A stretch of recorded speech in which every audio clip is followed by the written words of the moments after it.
Sure thing. Thomas, the truth of my demise will never be known by those that are told, for I took that with me along with my victims. All of them, except one, were unfortunate. You see, Thomas, I was only a prototype for the rest of our class, the E2 class, for when they introduced in 1913. I was used a lot, but showed that I was useful and reliable. I, on the other hand, was never to have a service life that you and the others had. But I was wrong. I was kept with the London, Brighton and South Coast Railway. I got to do passenger trains and freight work. Even if I did a little work, Thomas, I still considered a big deal and worth doing. You and I never met much and barely spoke, but we exchanged whistles as we passed by. Towards the end of 1913, however, I was put onto a siding, retired. But that was short-lived, and I was handed over to Sodor to help with the railway's growth, but I was in terrible shape.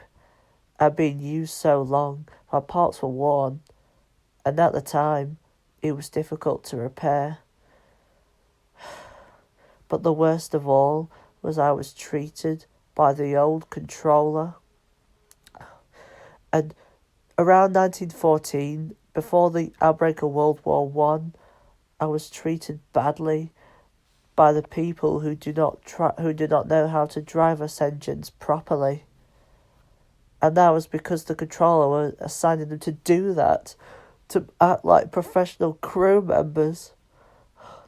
And I never had any accidents when this happened, but I was so angry and embarrassed, and I lost my pride and faith of who I was, and I went into a deep depression.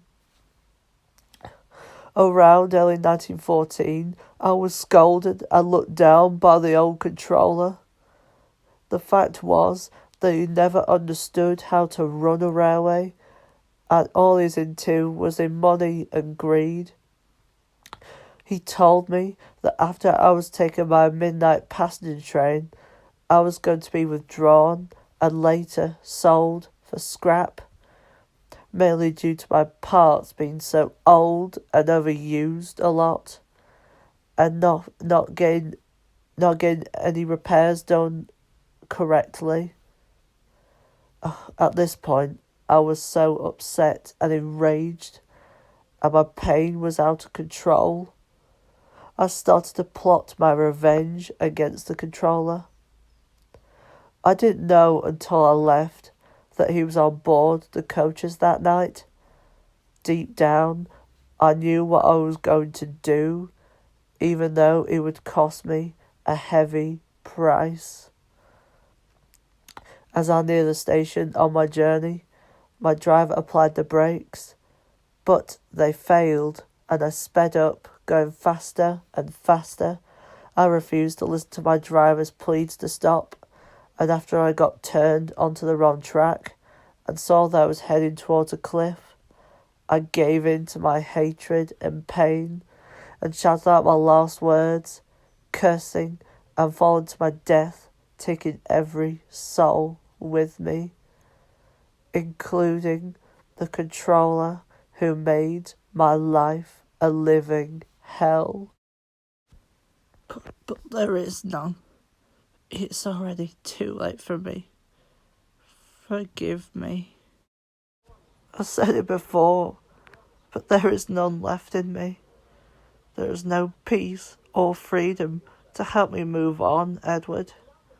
The only way I can is if I take my little brother with me. There's nothing you can do to prevent it, or to stop me in doing so. It has to be done. I'm sorry. I could only believe forgiveness when it happens. If not, then I'll have no choice than to take those who love and care so much to make him surrender to me. Until then, goodbye, old acquaintance. Have no fear, little brother. You're not alone anymore. I am here to comfort you.